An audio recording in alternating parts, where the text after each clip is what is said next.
There is a piece of ground in Shannon County, Missouri, about 9 miles south of Eminence on a county road that does not have a name most GPS systems recognize, where a family kept a promise for 60 years. The promise was never written down. There was no handshake. There was no conversation in any language either side would have called a negotiation. But for 6 decades, starting sometime in the late 1950s, one family honored a boundary that ran along the spine of a limestone ridge behind their property, a boundary that separated their pasture and hay fields from the deep hollows beyond, and whatever lived in those hollows honored it too. The livestock was never touched. The fences were never broken.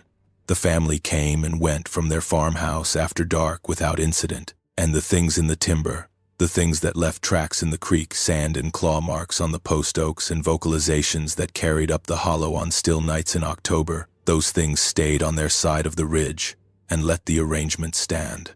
For 60 years, that worked. Then, the property changed hands. The new owners did not know about the arrangement, or they did not care. And what happened on that farm over the following 18 months is the most detailed account of DOGMEN territorial enforcement I have ever encountered, because the man who watched it unfold from the neighboring property had been living next to those hollows his entire life and understood exactly what was being broken and why. So before we get into it, make sure you subscribe and let me know where you're watching from and if you've had an encounter like this. The man who told me this story asked that we change his name. We will call him Merle, given what his neighbors would think if they knew he was talking about this publicly, and given what it would do to the quiet life he has built in a county where everybody knows everybody and reputation is the only currency that matters. You will understand why he wants his name kept out of it. Merle is in his early 60s. He has lived in Shannon County his entire life. Born on a farm about 1.5 miles from the property at the center of this story, he spent his childhood in the hollows and ridges of the Ozark Highlands, the way kids in that country did in the 1960s and 70s, hunting squirrels and rabbits by the time he was old enough to carry a single-shot 20 gauge, running trot lines on the Jack's Fork River with his father and his uncles on summer nights when the catfish were moving. He worked for the Shannon County Road Department for the better part of 3 decades, running a grader on the county roads that wind through the hills south of Eminence. He retired a few years back, lives on the same land where he grew up, in a house he built with his own hands on a foundation his father poured. He knows every hollow, every spring, every stand of timber within 10 miles of his front door. He has been in those woods for over 50 years, and in all that time, he has encountered exactly one thing he cannot explain by reference to any animal the Missouri Department of Conservation has ever cataloged. The property next to Merle's, the one where the arrangement held for 60 years, belonged to a man we will call Otis. Otis died in 2015 at the age of 89. He had lived on that land since 1948, when his father bought the property after coming home from the Pacific. The farm was roughly 180 acres, shaped like a boot with the toe pointing south into the Mark Twain National Forest. The front of the property, along the county road, was open ground, hayfields and cattle pasture, gently rolling, typical Ozark farmland. A farmhouse that Otis's father built in 1949, a barn, a machine shed, a gravel drive running from the county road back to the house, the kind of place you drive past 1,000 times without noticing because it looks like every other small farm in the Missouri Ozarks. The back of the property was different. South of the hayfields, the ground changed. The gentle roll gave way to steep terrain as the land dropped into a series of hollows, deep V-shaped ravines cut into the limestone and dolomite by spring-fed creeks that had been running since the last ice age. The timber thickened. Red oak, white oak, post oak, shagbark hickory, black walnut, eastern red cedar choking the draws and the north-facing slopes. The understory was dense with dogwood, pawpaw, spicebush, and tangles of greenbrier thick enough to stop a man cold. The hollows ran south and east toward the Jack's Fork River drainage, connecting through the Mark Twain National Forest to a corridor of public land that stretched for miles in every direction. The terrain was steep enough in places that cattle would not go there. Merle told me that Otis's father fenced the ridgeline, the spine of limestone that separated the pasture from the hollows, and ran his cattle on the north side only. The south side, the hollow country, was left alone. That fence line on the ridge is where the arrangement began. Merle grew up hearing Otis talk about the back hollow, the way Ozark farmers talk about weather or fence repair, as a fact of the landscape that required management, but not much discussion. Otis did not hunt the back hollow. He did not cut firewood there. He did not run cattle past the ridge fence. He did not walk back there after dark. And he told Merle more than once, in the plain and undramatic way that Ozark men communicate important information, that Merle should not either. When Merle was young, he assumed Otis was worried about the terrain. The hollows were steep and rocky and full of copperheads and timber rattlesnakes. A twisted ankle back in there could leave you lying on a slope for hours before anyone found you. It was a reasonable assumption. It was also wrong. Merle learned the truth in the fall of 2005, when he was in his early 40s and Otis was pushing 80. Merle was helping Otis repair a stretch of fence along the ridge line. Otis could not do the heavy work anymore, the post driving and the wire stretching, but he could hold tools and give directions and provide the kind of running commentary that old men offer when they are watching younger men do physical labor. They were working the section of fence closest to the drop-off into the main hollow, the deepest one, the one that ran due south for about half a mile, before connecting to a feeder creek that emptied into a tributary of the Jack's Fork. Merle was pulling old wire off a rotted post when he looked down into the hollow and saw something standing on the creek bank about 200 yards below. Quick thing before we move on. I have this book coming out. It's called the DOGMEN Codex. It's a compilation of all my research and findings. Been working on it for a long time. So if you want to check that out, links down below. Now let's get you back to the video. He told me his first thought was a man. Someone trespassing on Otis's property. Maybe a hunter who had wandered off the national forest. The figure was upright, dark, standing still in the shadow of the tree line where the creek turned south.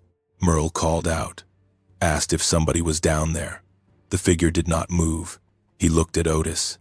Otis was staring down into the hollow with his jaw set and his hands still and his eyes locked on the same spot. Merle said Otis looked like a man watching something he had seen 100 times before and had never gotten used to seeing. Then the figure moved. It turned away from them and walked into the cedars along the creek and disappeared. Merle said it moved fast, covering ground in a way that reminded him of a deer spooked from a bedding area. But the movement was wrong. The legs were wrong. The stride was wrong. It was on 2 legs, and the body did not bob or sway the way a person's body does when they walk on uneven ground. It moved like something built for that terrain the way a goat is built for a cliff face, smooth and fast and low and gone. Merle looked at Otis. Otis was quiet for a long time. Then he told Merle to sit down on the limestone outcrop next to the fence post, and he told him. Otis said his father found out about them in 1958. The old man had been running the property for 10 years by then. He knew the land. He had hunted the back hollows for deer and turkey in the early years, back when the timber was thinner and the terrain was more open. One November morning, his father walked into the main hollow with a shotgun to sit a deer trail along the creek, and he came across tracks in the sandbar at the bottom of the drainage. Canine tracks, but wrong. Too large for any dog or coyote, too wide, and the stride was off in a way that the old man, who had grown up tracking game in the Ozarks, could not reconcile with any 4-legged animal he had ever followed. The tracks walked on 2 feet. His father went back the next day with a tape measure and a camera. He measured the tracks. He photographed them. He followed them along the creek for about 300 yards until the substrate changed to rock, and he lost them. And then, on his way back up the hollow, he saw one. Otis said his father never described the sighting in detail. He was a man who had survived 2 years in the Pacific and did not talk about what he had seen there either. What he told his son was that something lived in the back hollow that was bigger than a man and shaped like a dog and walked upright, and that it had watched him from the tree line for what felt like a very long time before it moved away. His father said the most important thing about the encounter was that it could have come for him and chose not to. He said the distance between them was maybe 60 yards. He said he had his shotgun up and the creature was standing in the open and he had a clear line of fire. He said the creature knew it. He said it looked at the shotgun and then looked at him and then turned and walked away, like it had made a decision, like it had weighed the situation and decided the man was not a threat worth addressing. Otis's father did not tell anyone besides his wife and his son. This was rural Shannon County in the late 1950s. You did not tell your neighbors you had seen something walking on two legs with the head of a dog in the hollow behind your barn. You did not tell the county sheriff. You did not tell the pastor. You processed it alone, the way Ozark people process most things, by adjusting your behavior and moving on. What Otis's father did was simple and methodical. He stopped hunting the back hollow. He stopped cutting firewood back there. He reinforced the fence along the ridge and made it clear to his son that the fence was a boundary and that what lay beyond it was to be left alone. He framed it as practical land management. The hollow was too steep for cattle. The timber was too hard to get to. The terrain was dangerous. Every reason he gave was true, and none of them were the real reason. Over the years that followed, a pattern established itself. Otis's father left the hollow alone. The things in the hollow left the farm alone. The cattle grazed the north side of the ridge undisturbed. The hayfields produced. The farmhouse sat quiet at night. And from the ridge on still evenings, especially in the fall, you could hear sounds coming up from the hollow that did not belong to any animal the Missouri Department of Conservation had ever documented in Shannon County. Otis told Merle that his father described the sounds as low and structured, like something between a howl and a voice, carrying frequencies that you felt in your ribs more than heard with your ears. His father heard them maybe a dozen times over the next 20 years. He never went down to investigate. He heard them, he noted them, and he went back inside and closed the door. When Otis took over the property in the early 1970s, after his father's health declined, the first thing the old man told him was about the fence, not the cattle or the hay schedule or the equipment maintenance or the property taxes. The fence. He told Otis to keep it up and to keep everything on the north side of it and to leave the south side alone. Otis told Merle that his father used a phrase that stayed with him for the rest of his life. His father said they were here first and they let us stay and the least we can do is let them be. Otis kept the arrangement for over 40 years. He maintained the ridge fence. He managed his cattle on the north side.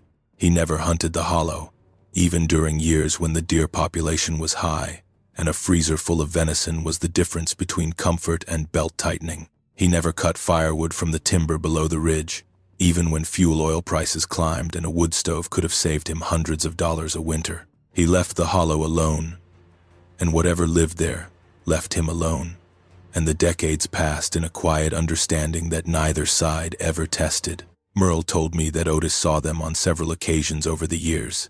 He never sought the sightings out. They happened the way wildlife sightings happen on a working farm, at dawn checking cattle, at dusk walking back from the barn, in the middle of the night, when something woke you and you stood on the porch in your boots and long johns and looked toward the ridge and saw a shape on the skyline that was too tall and too wrong and too still to be a deer or a bear or anything else that belonged there. Otis told Merle he had counted at least 3 different individuals over the decades, based on size differences. One was large enough that it stood above the fence posts on the ridge when it was silhouetted against the sky. The fence posts were 5 feet. Otis estimated the large one at well over 7 feet. The others were smaller but still bigger than any man Otis had ever met. Otis noticed patterns. They were most active in the fall, particularly in October and November, when the deer were moving and the mast crop from the oaks and hickories drew wildlife into the hollows. He would hear them on still nights, the low, structured vocalizations drifting up from the creek bottom. Sometimes he would find tree markings on the post oaks along the ridge, deep gouges in the bark, running vertically, in groups of 4, higher up the trunk than any bear in Shannon County could reach on its hind legs. Otis told Merle those markings were like fence posts of their own, boundaries within boundaries.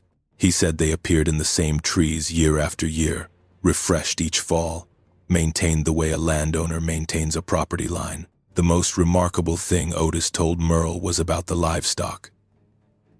In over 50 years, not one head of cattle was ever taken from the farm. Black bears were common in Shannon County. Coyotes ran in packs on the ridges. All of these predators took calves from area farms. Merle himself had lost calves to coyotes more than once. Otis never lost a single animal to predation.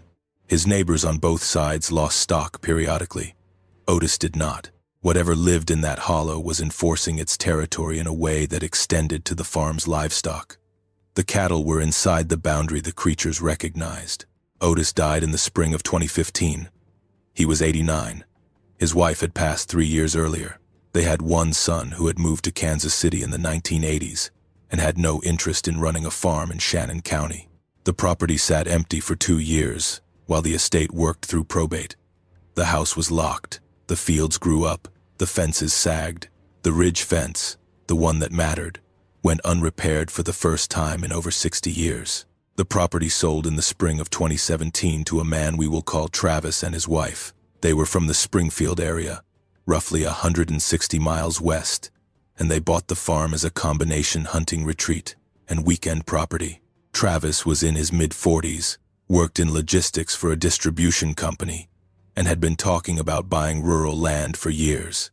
The price was right. 180 acres in Shannon County with a standing farmhouse and outbuildings, backing up to national forest land with some of the best deer hunting in southern Missouri. Travis saw the listing online, drove out on a Saturday, walked the fields, looked at the house, and made an offer that afternoon. What Travis did not have was 60 years of accumulated understanding about what lived on the property he had just purchased. He was not from the area. He had no relationship with Merle or any of the other neighbors who might have told him. Merle did not volunteer the information. He told me he thought about it. But how do you tell a grown man who just spent his savings on a piece of land that the woods behind his barn are occupied by something that walks upright and has been managing the territory since before his grandfather was born? You cannot say that. So Merle said nothing, and he watched from his property, and he waited to see what would happen. What happened started slowly. Travis and his wife spent the summer of 2017 fixing up the farmhouse. New roof, new plumbing, new electrical. They drove down from Springfield on weekends and worked on the house and explored the property. Travis bought an ATV, a four-wheeler with oversized tires and a snorkel kit, and he started riding the property. He found the old 2-track that ran along the ridge and followed it south into the hollow country. He rode the 2-track down the north face of the ridge and into the main hollow, where the creek ran over limestone and the cedars closed in overhead, and the light dropped to a green twilight even at midday. Merle heard the ATV from his property. He told me that was the moment he knew things were going to change. In 60 years, no engine noise had entered that hollow. No chainsaws, no ATVs, no truck engines. The arrangement was silent on both sides. Whatever lived in the timber had grown accustomed to human activity stopping at the ridge. The sound of an ATV engine echoing through that narrow drainage was, in Merle's words, like somebody kicking open a door that had been closed for 6 decades. Nothing happened immediately. That summer and into the fall, Travis rode the property extensively. He set up trail cameras on game trails in the hollows. He built a ground blind on the south side of the ridge overlooking a creek crossing where deer tracks were thick in the sand. He cleared brush along the old 2-track so he could drive his ATV deeper into the timber. He was doing exactly what any enthusiastic new landowner with a hunting lease would do. He was learning his property. And he had no idea that what he was learning about was someone else's home. If you have spent any time in the hollows along the Jack's Fork or anywhere in southern Shannon County, you know the kind of terrain I am describing. Steep ground, thick timber, spring-fed creeks running cold and clear over dolomite. Country where a ridge a quarter-mile away might as well be in a different county because the hollow between you and it is so deep and choked with cedar that you cannot see the bottom from the top or the top from the bottom. Let me know in the comments if you have ever had anything unusual happen out there, because the reports coming out of that drainage go back a lot further than most people realize. Travis's trail cameras started disappearing in October of 2017. He had set 8 of them across the back portion of the property, covering game trails, creek crossings, and the area around his ground blind. Standard equipment, the kind of cellular trail cameras that send photographs to your phone when the motion sensor triggers. Within the first 2 weeks, 3 cameras stopped transmitting. Travis assumed battery failure or cellular dead zones, which are common in Shannon County where the terrain blocks signal in the hollows. He drove down from Springfield on a Friday to check them, The first camera was gone. The mounting strap was still wrapped around the tree, but the buckle had been opened, not broken, opened, and the camera was missing. Travis found it 40 yards away in the leaf litter at the base of a ravine. The housing was intact, but the SD card had been removed. Not the kind of removal you get when a card pops out during a fall. The card slot was open, and the card was gone. The second camera was still on its tree, but it had been turned on its strap so that the lens pointed straight up at the canopy. The strap was not broken. The camera had been rotated on the tree the way you would rotate a picture frame on a wall. Deliberately, the SD card was still in place, and the last image it captured before being turned showed a large, dark shape filling the frame from below, rising into the field of view from the bottom of the image. The shape was indistinct, infrared at night, close to the lens, out of focus. But the mass of it, the sheer size of whatever had risen up in front of the camera before turning it away, was apparent even in the blurred image. The third camera was destroyed, crushed. The housing was cracked apart and the internal circuit board was visible through the broken shell. The mounting bracket was bent at a 90-degree angle, pulled away from the tree with enough force to strip bark from the trunk in a channel about a quarter-inch deep. The SD card was present and damaged, but Travis was able to read part of it on his laptop. The last triggered image showed eye shine, 2 points of amber light reflecting the infrared flash, set forward on a skull at a height that Travis measured against the tree at roughly 6.5 feet off the ground. Travis told Merle about the cameras. They were neighbors, and Travis had been friendly since moving in, stopping by to introduce himself, asking about the property lines, borrowing a chain one afternoon when his ATV got stuck in a creek bottom. Travis showed Merle the image from the second camera on his phone, the dark shape rising from below. Merle looked at it and felt his stomach drop because he recognized what he was seeing even though the image was too blurred for details. He recognized the scale of it, the width of the shoulders, the mass. Merle told Travis the cameras had probably been tampered with by bears. Black bears in Shannon County will investigate trail cameras, chew on the straps, knock them off trees. It happens. Travis accepted the explanation because it was the only one that made sense in the world he understood. Merle knew it was wrong. A bear does not open a buckle and remove an SD card. A bear does not rotate a camera on its strap without breaking the strap. A bear does not crush a housing with the kind of focused force that strips bark in a clean channel. Whatever had handled those cameras understood what they were and wanted them gone. Travis replaced the cameras and set them deeper in the timber. He bought more expensive models with reinforced housings and security cables that looped through the mounting bracket and around the tree. He was treating the problem as a bear problem, and his solutions were bear solutions. Merle watched this from his side of the property line and said nothing. Through November and December of 2017, Travis hunted the hollows. He sat his ground blind on mornings and evenings, watching the creek crossing for deer. He saw deer. He killed a buck the second week of November, a healthy 8-point that he was proud of and that he dragged out of the hollow on the ATV with considerable effort because the terrain was steep and the access was poor. He did not see anything unusual while hunting. He did not hear anything unusual, but his cameras kept disappearing. By January of 2018, Travis had lost a total of 14 trail cameras. Some were removed from trees with the straps intact. Some were destroyed. Security cables were broken, not cut, not chewed through, but pulled apart with enough force to snap the steel core. One camera's security cable had been bent at the attachment point so severely that the steel loop was unwound like a twist tie.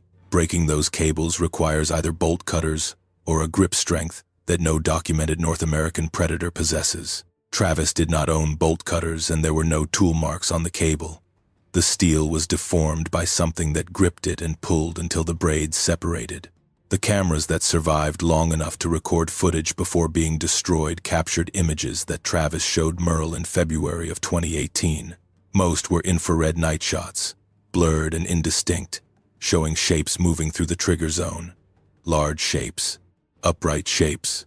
The images were not clear enough to identify species or features with certainty, but the shapes were consistently upright and consistently wrong in proportion for any animal Travis could name. One camera, positioned on a game trail about a quarter-mile south of the ridge, captured a sequence that made Travis go quiet for a long time when he showed it to Merle. 3 images, triggered seconds apart, showing a figure moving past the camera from right to left. The figure was tall enough that the top of its head was cut off by the upper boundary of the frame, and the camera was set at 4 feet.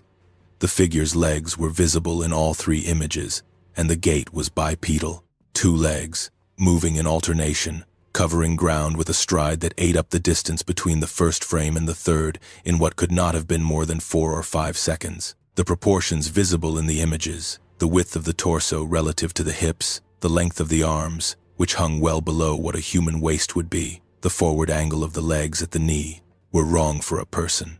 Wrong for a bear on its hind legs. Wrong for anything.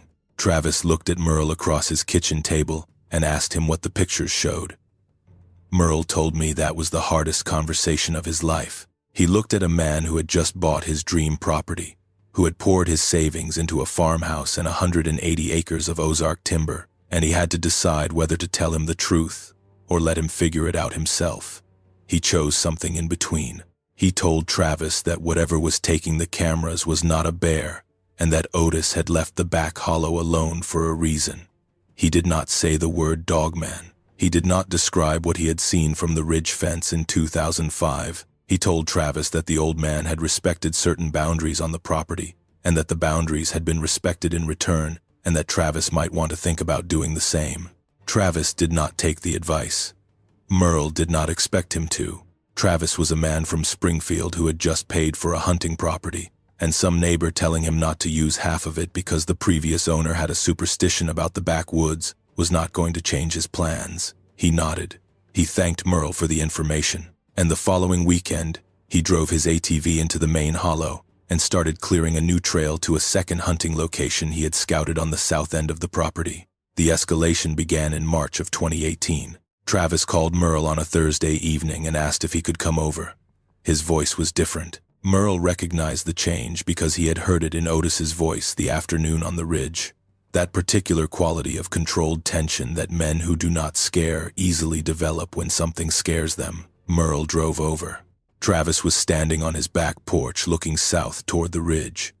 He told Merle that something had been at the barn the previous night. Travis had been sleeping in the farmhouse. His wife was in Springfield for the week. Around 1:30 in the morning, he woke up to the sound of his 2 dogs going frantic in the mudroom where they slept. Both dogs were barking in a register Travis had never heard from them, high and tight and unrelenting, the kind of barking that is pure alarm and does not contain any of the aggressive posturing a dog will display when it thinks it can handle the threat. These dogs were afraid. They were pressed against the interior door of the mudroom, as far from the exterior wall as they could get, and they would not stop barking. Travis got out of bed and went to the kitchen window that overlooked the barn. The barn was about 80 yards from the house, separated by a gravel yard with a security light mounted on a pole between the 2 buildings. The light was on. It cast a cone of yellow sodium vapor over the gravel and the near side of the barn. Travis looked through the window and saw the barn door standing open. He had closed it that evening. He was certain because latching the barn was part of his routine, the last thing he did before coming inside. The door was a sliding door on a rail, heavy, requiring both hands and some effort to move. It was standing fully open. He did not go outside.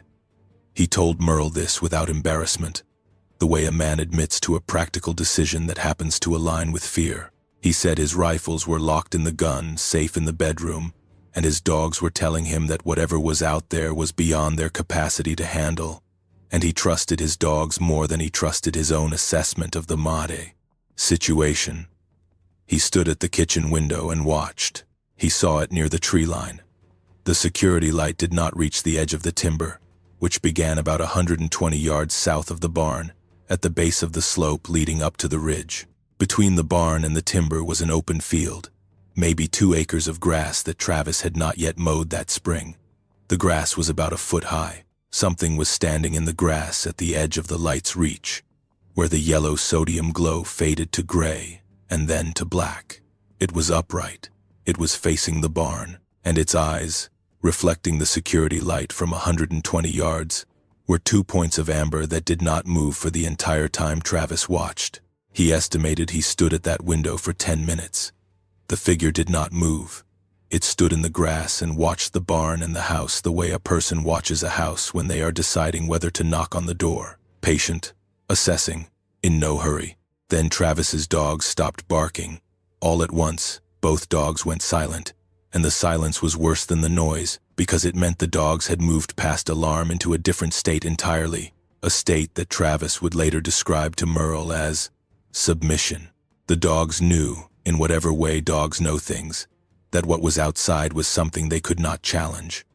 They stopped making noise the way a subordinate animal stops making noise in the presence of a dominant one. When the dogs went quiet, the figure at the tree line turned and walked into the timber. Travis watched it go. He told Merle that the way it moved was the detail that convinced him this was not a person.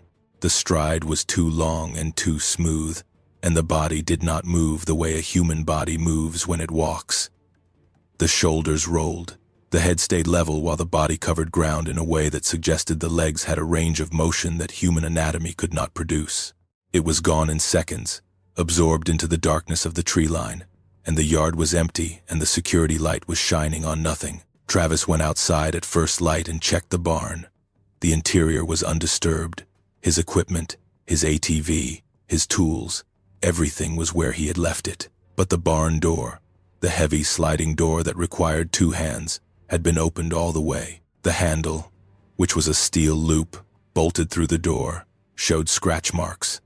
4 parallel marks on the steel surface, evenly spaced, each one about 1/8 of an inch deep. Something had gripped the handle with enough force to score mild steel. He found tracks in the soft ground at the edge of the gravel yard, near the tree line where the figure had been standing. 3 impressions in the damp soil, canid in shape, 5.5 inches long. The tracks were deep, pressed into the earth by significant weight. Travis photographed them. He showed the photographs to Merle that Thursday evening. Merle looked at the photographs on Travis's phone and recognized the shape of the tracks immediately. He had seen the same tracks in the sand at the bottom of the main hollow the week after his sighting on the ridge in 2005. He had gone down there alone, against everything Otis had ever told him, because he needed to know if what he had seen was real or if his eyes had invented it. He found tracks in the creek sand that matched what Travis was showing him now. Canid morphology, bipedal gait, size and depth that ruled out every canid species in Missouri. Merle told Travis the truth that night.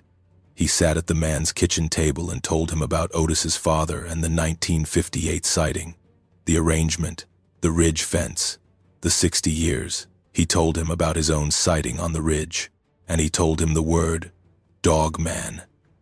He said the word and watched Travis's face go through the sequence that Merle had seen in his own mirror the night after the ridge sighting. Confusion, then rejection, then the slow, sick recognition that the word fit what the evidence showed. Travis did not leave. Merle was clear about that. Travis heard the story, looked at the tracks, looked at the photographs, and cannot pack up and drive back to Springfield. He was angry. He told Merle that if something was living in his woods and tearing apart his cameras and opening his barn and standing in his field at 1 a.m, he had a right to know what it was and a right to defend his property. Merle understood the anger. It was the anger of a man who has discovered that the thing he paid for does not fully belong to him, that there is a prior claim on the land that no deed or title search had revealed. But Merle told him something Otis had told him years before. He said the prior claim was older than the deed, older than the county, older than the state. He said the things in the hollow were not trespassing on Travis's land. Travis was trespassing on theirs. Travis did not take the cameras down. He bought more. He bought 10 new cameras and placed them across the back half of the property in positions that covered every approach, from the hollow to the barn and the house. He reasoned that if something was coming onto the developed portion of the property, onto the side of the ridge that the old arrangement had supposedly designated as human territory, then the arrangement was already broken, and documenting what was happening was the responsible thing to do. Merle disagreed. He told Travis that what had happened at the barn was a warning, not an attack.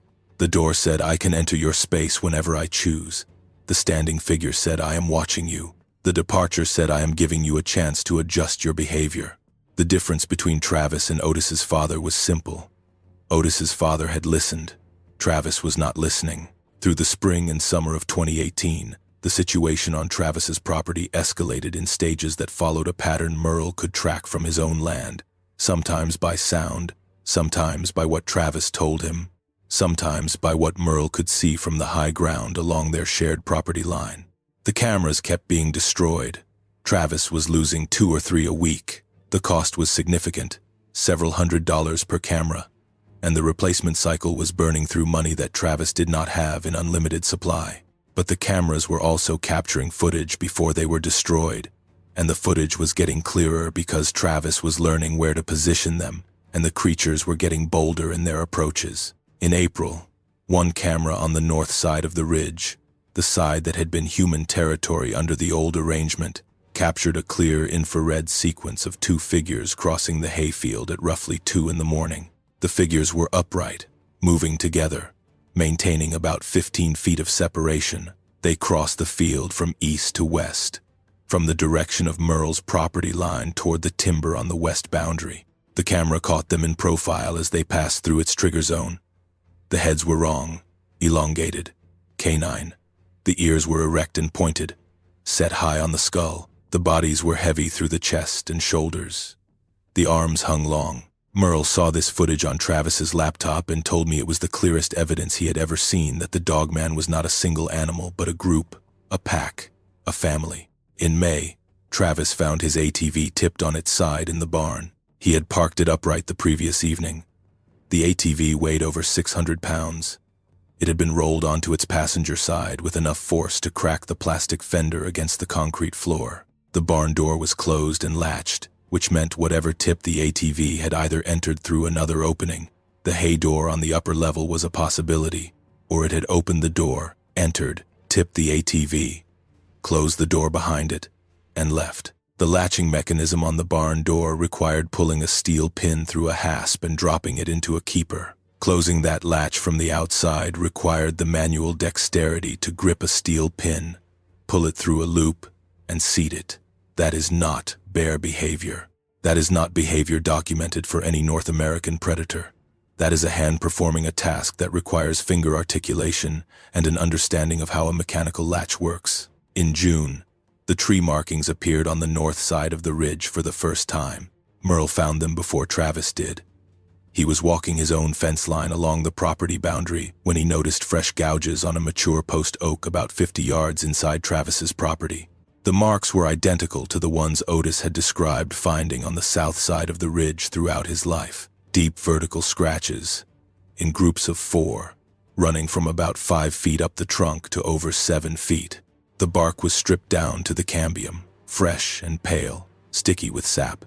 The tree was on Travis's land, but well north of the ridge, in territory that had been the human side of the boundary for 60 years. The boundary had moved, or more accurately, the creatures had moved the boundary. They had expanded their territorial markings into the area that the old arrangement had designated as human space. They were pushing north, toward the barn, toward the house, toward Travis. Merle understood the significance immediately. Otis had told him that the tree markings were territorial indicators. They defined the edges of claimed space. For 60 years, those markings had appeared only on the south side of the ridge, in the hollow. Now they were appearing on the north side. The creatures were not just warning Travis to stay out of their territory. They were claiming his. Merle told Travis about the markings. Travis went to look at them and stood there for a long time with his hand on the scored bark. Then he did something that Merle told me made his blood go cold. Travis took a chainsaw and cut the tree down. He dropped the post oak right there in the field, bucked it into rounds, and hauled the rounds to the burn pile behind his barn. He removed the territorial marker. He destroyed the message. Merle told Travis that cutting the tree was the worst decision he could have made. Travis said it was his tree on his property and he was not going to let an animal mark his trees like a dog marking a fire hydrant. Merle said he tried one more time to explain the arrangement, the history, the intelligence behind the behavior. Travis told Merle he appreciated the concern, but that he was done being pushed around by something that should not exist on his own land, that he had paid for with his own money. That was the last conversation Merle had with Travis before the night that ended everything. It happened in September of 2018, on a Friday night when Travis and his wife were both at the farmhouse. Travis told Merle the full account 2 days later, sitting on Merle's porch, with his hands shaking, and his eyes carrying the particular flatness that Merle recognized from Otis's eyes when the old man talked about the hollow, the look of a man who has seen something that rearranged his understanding of what is possible. Travis and his wife had gone to bed around 10. The dogs were in the mudroom. The security light was on. Around 11:45, the dogs started barking in the register that Travis had come to recognize as the alarm bark, the high, tight, continuous noise that meant something was outside that the dogs could not handle. Travis got up. He grabbed a flashlight and his rifle from the gun safe. He went to the kitchen window. The security light was out. The bulb had been working when they went to bed 90 minutes earlier. The pole-mounted sodium vapor light that had illuminated the yard between the house and the barn every night for the 6 months since Travis had installed it was dark. The yard was black.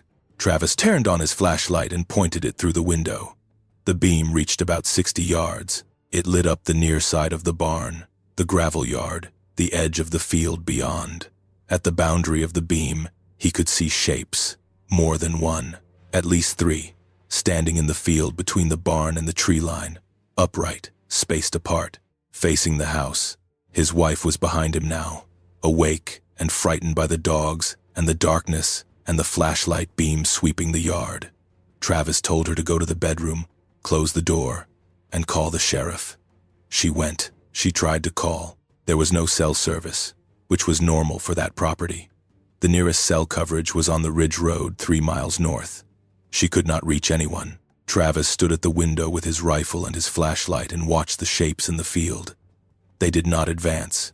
They did not retreat. They stood there, 3 or 4 of them, spread across maybe 60 yards of frontage, facing the house, patient, unhurried, the way sentries stand when they are establishing a perimeter. Then the sound started.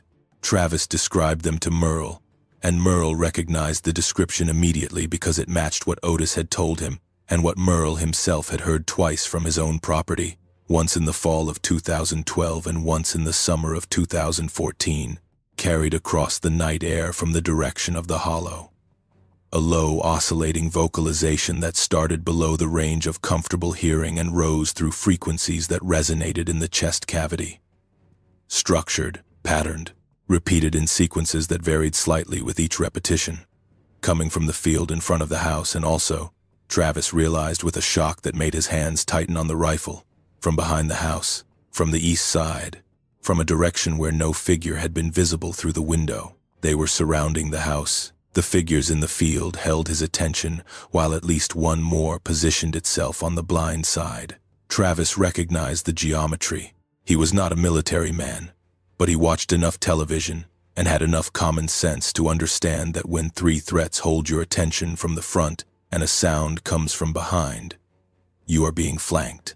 He did not go outside. He locked the kitchen door and the mudroom door and every window on the ground floor, and he sat on the kitchen floor with his back against the cabinets and his rifle across his knees and his flashlight off because the light told them exactly where he was.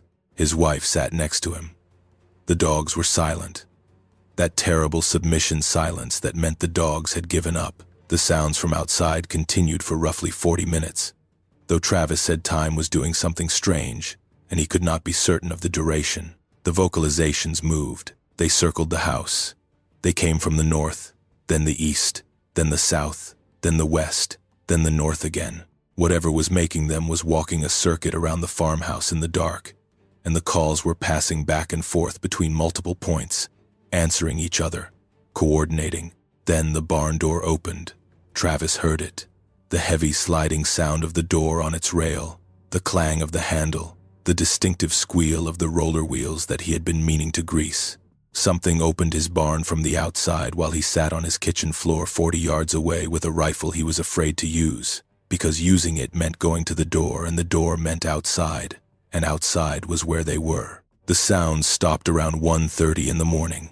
All at once, the vocalizations ceased and the field went silent, and the dogs, after maybe 10 minutes of total quiet, began to breathe normally again. Travis did not move from the kitchen floor until dawn.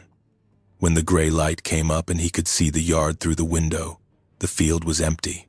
The shapes were gone. The barn door was standing open. He went outside at sunrise. The barn was wrecked, not destroyed. Wrecked in a specific and targeted way that made Travis understand for the first time what Merle had been trying to tell him about intelligence. His ATV was tipped again, this time with the fuel tank punctured and diesel pooled on the concrete. His riding mower had been dragged from its parking spot to the center of the barn floor and left on its side. A shelf of tools, hand tools, socket sets, wrenches, screwdrivers, had been swept to the floor. The barn door handle bore fresh scratch marks, deeper than the ones from March, scored into the steel with force that left bright metal showing through the paint. But the hay was untouched. The stored feed was untouched. The destruction was directed at the machines, the ATV, the mower, the tools, the things that humans use to enter and modify the territory. The feed and the salt, the things associated with the cattle that had been part of the arrangement, were left alone. Whatever wrecked that barn understood the difference between the machines that violated the territory and the farming that had been permitted. And it applied that distinction at 2 a.m. in total darkness. Travis and his wife left that morning. They drove to Springfield and did not come back for 3 weeks. When Travis returned, it was with a real estate agent to list the property. He told Merle he was done. He put the property on the market in October of 2018, and it sold in the spring of 2019 to a family from the Branson area. Travis took a loss on the sale. He did not care. Before he left, Travis gave Merle a hard drive containing all the trail camera footage he had collected over 18 months.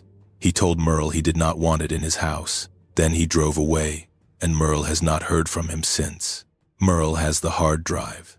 He showed me selected images and clips over a video call. The images show large bipedal figures moving through Ozark timber at night. The heads are canine in profile, with erect pointed ears and elongated muzzles. The bodies are heavy and broad through the upper torso. The arms hang long, past the hips. In several sequences, multiple figures appear in the same frame, moving in parallel, matching pace, coordinated. What the footage does not show is a clear, well-lit, close-up image of a dogman standing still for the camera.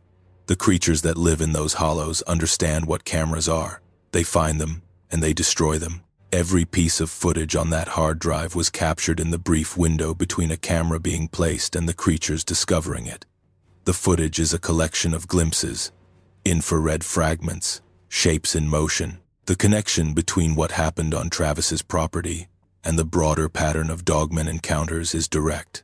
The Mark Twain National Forest, with its 1.5 million acres of continuous timber across 29 counties in southern Missouri, provides exactly the kind of deep cover and low human density that correlates with dogmen activity. The forest connects through state conservation areas to the Ozark National Scenic Riverways along the Current and Jacks Fork rivers, creating a corridor that stretches across Shannon, Carter, Reynolds, and Dent counties.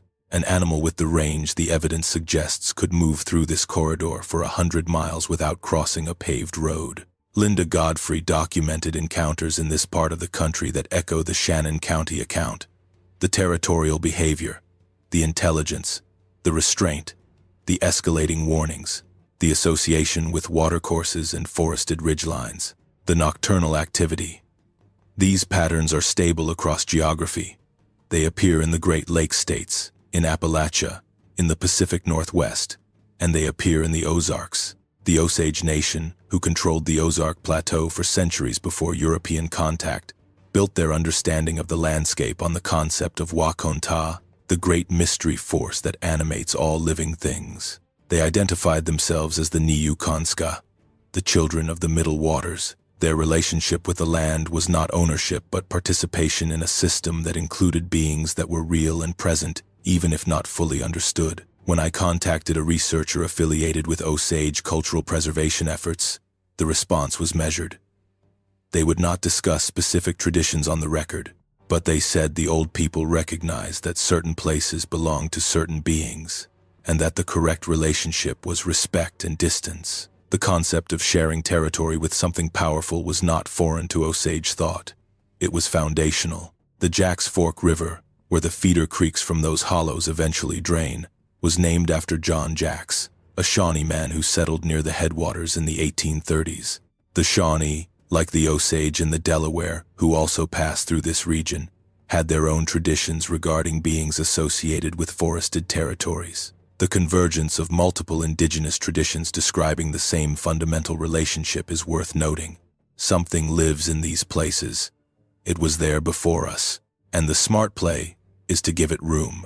The new owners who bought the property from Travis in 2019 appear to be managing the land differently.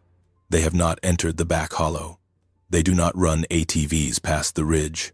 Whether they know about the history or simply have no interest in the steep terrain beyond the ridge, Merle cannot say. He watches from his property and notes that the back hollow has gone quiet again, the way it was quiet during Otis's decades. Merle interprets the quiet as evidence that the arrangement has resumed. New owners, new boundaries, same understanding. Stay on your side and the other side stays on theirs. The creatures do not care who holds the deed. They care whether the boundary is honored. What happened to Travis is a story about what breaks when that boundary fails. Merle is clear that the creatures never harmed Travis or his wife or his dogs. They destroyed equipment. They damaged machinery. They surrounded the house and vocalized and demonstrated their numbers and their capability. They did not attack. Every action they took was directed at the human infrastructure, the machines, the cameras, the tools, while the humans themselves were left physically unharmed. Merle sees that restraint as the most important element of the entire account. These things could have hurt Travis at any point. He was a man with a rifle, and they were creatures that could bend steel cable with their hands and tip a 600-pound ATV and coordinate flanking maneuvers in total darkness. If they had wanted to harm him, the outcome would not have been in question. Every encounter followed the same logic. Demonstrate presence, demonstrate capability, deliver the message, allow the human to choose their response, escalate if the human does not adjust, but never cross the line from property destruction to physical violence. Merle believes this restraint is strategy. The creatures have survived in the Ozarks by being intelligent enough to avoid the one action that would bring a full-scale, organized human response. Killing a person triggers search and rescue, law enforcement, media. Destroying equipment and scaring a property owner into leaving produces a better outcome.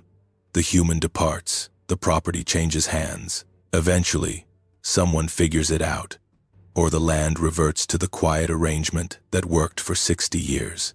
The creatures are playing a long game. They can wait. They have been waiting for centuries. What concerns Merle now is not the property next door. The new owners are leaving the hollow alone, and the situation appears stable. What concerns him is the broader pattern of development in Shannon County and the surrounding Ozark region. Tourism has been growing steadily. The Ozark National Scenic Riverways draws over 1 million visitors a year.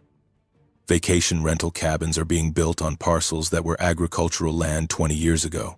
ATVs are pushing deeper into the national forest on old logging roads that were previously accessible only on foot. The quiet, remote character of the landscape that allowed the creatures to maintain their territories is eroding at the margins. The institutional framework for managing wildlife in Missouri has no capacity to address what Merle has documented. The Missouri Department of Conservation's Predator Management Database has fields for coyote, bobcat, black bear, and the occasional mountain lion report. There is no field for bipedal canid. There is no form. If Merle walked into the Conservation Department office in Eminence and showed them the hard drive, they would tell him the images show bears. They would tell him this because the system offers no other answer, and offering an answer outside the system would cost them their credibility. Merle made a decision after Travis left that still keeps him up at night. He decided not to tell the new owners, because telling people leads to one of two outcomes. They do not believe you, in which case you have damaged your credibility for nothing. Or they do believe you, and they come with guns and cameras and turn a stable arrangement into a confrontation that benefits nobody. The arrangement that Otis's family maintained for 60 years was a practical land management strategy. Something lived in those hollows. It was large, intelligent, territorial, and potentially dangerous. The old man identified the boundaries and organized his use of the land to avoid conflict. He figured that out in the late 1950s, and his family honored it until the property changed hands and the new owner broke a covenant he did not know existed. That is the pattern that the evidence points to, not just in Shannon County but across every region where dogmen encounters are reported. Coexistence is the default. The creatures prefer avoidance. They prefer warning over violence. The escalation cycle that Travis experienced, from camera destruction to barn intrusion to the home perimeter demonstration, followed a clear progression of increasing severity, each stage delivering a louder version of the same message. Leave the hollow alone. Stay on your side. Honor the boundary. Every stage gave Travis the opportunity to adjust. He did not adjust, and the response intensified until the message was impossible to misread. Merle told me one more thing that I have been thinking about since our last conversation. He said that in the fall of 2023, 5 years after Travis left, he was walking his property line along the ridge on a cool October morning. The oaks were turning and the hickory leaves were golden, and the air had that particular Ozark autumn clarity that makes the distances seem shorter and the ridges seem closer. He was checking his own fence, which runs parallel to the property boundary about 50 yards from the ridge crest. He stopped to tighten a strand of wire on a corner post, and when he stood up, he looked south into the hollow and saw one of them. It was standing on the opposite slope of the hollow, maybe 300 yards away, in a stand of red oak below the ridge.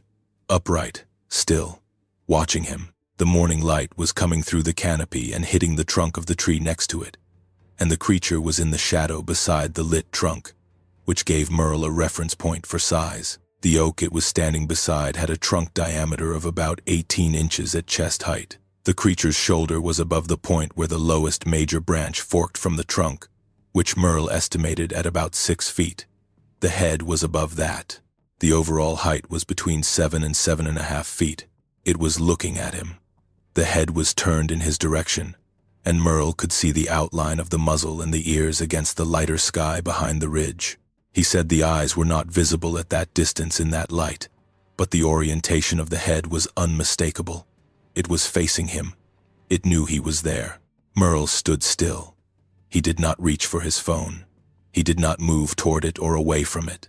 He stood on his side of the fence, and it stood on the other side of the hollow, and they looked at each other across 300 yards of Ozark timber and limestone and 60 years of history. Merle said the moment lasted maybe 15 or 20 seconds. Then the creature turned and walked down the slope into the hollow on 2 legs, moving through the timber with that smooth ground-covering stride that he remembered from the sighting on the ridge in 2005. It was gone in seconds, absorbed into the trees and the shadows and the complicated terrain that had hidden its kind for longer than anyone in Shannon County could calculate. Merle told me he raised his hand, just briefly. A gesture that was not a wave and not a greeting and not anything that had a word attached to it. A gesture that meant I see you and I know you see me and the fence is still here and I am staying on my side. A gesture that meant the arrangement holds. He told me the creature did not respond. It walked away into the hollow and disappeared, the same way the figure on the creek bank had disappeared in 2005, the same way they had always disappeared, not in a hurry but with purpose, moving through territory they knew better than any human ever would. Merle stood there for a while after it was gone. The hollow was quiet.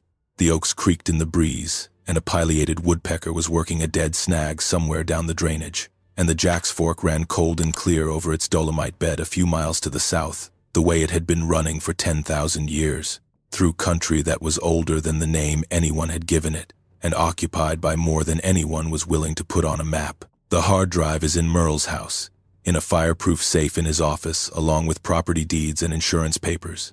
Over 100 trail camera images and video clips, photographs of tracks and tree markings, audio that Travis recorded on his phone one night in the hollow that Merle described as the worst sound he has ever heard, because the phone was close enough to pick up the low-frequency component that you feel in your bones before you hear it in your ears.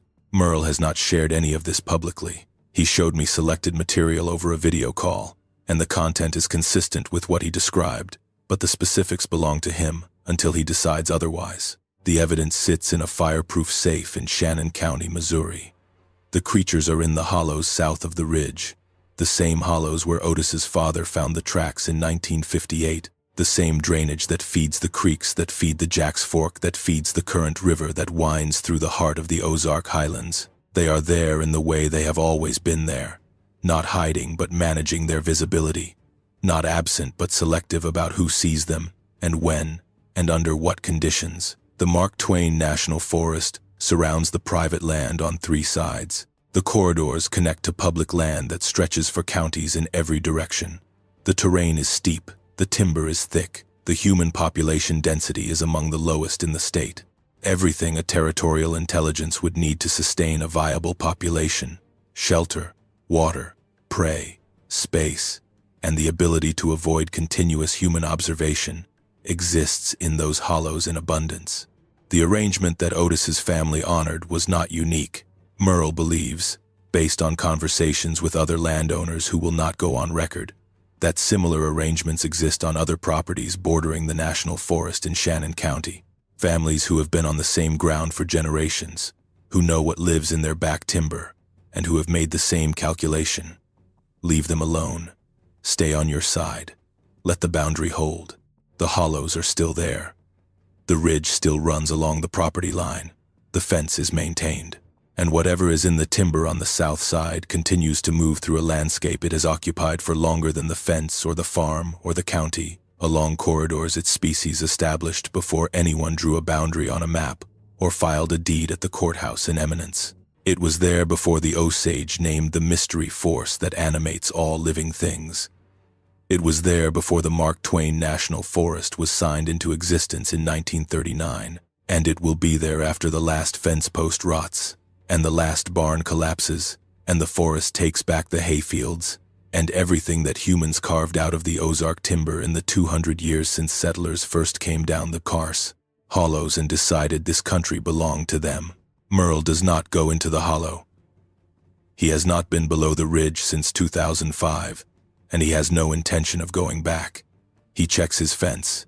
He walks his property line. He listens on still nights in October, when the air is cold enough to carry sound across the ridges and the vocalizations drift up from the creek bottom, that low, structured resonance that Otis heard, and Otis's father heard, and that Merle hears now and does not look away from or pretend is something it is not. He hears it, and he goes inside, and he closes the door, and he honors the arrangement the way it has always been honored, with silence and distance and the understanding that some boundaries are older than any claim you can make with a piece of paper filed at a county courthouse. The evidence is there. The hard drive is there. The hollows are there. And in the timber below the ridge, where the springs feed the creeks, and the creeks carve channels in the dolomite, and the cedars grow thick on the north-facing slopes, and the post oaks bear marks that no animal in the conservation catalog could have made, something is there too. Something that has been watching the boundary for longer than anyone alive can remember, waiting to see whether the latest set of humans will honor the arrangement or break it, and adjusting its response accordingly, the way it has always adjusted, with patience and intelligence, and a restraint that says more about what these creatures are than any trail camera image ever could.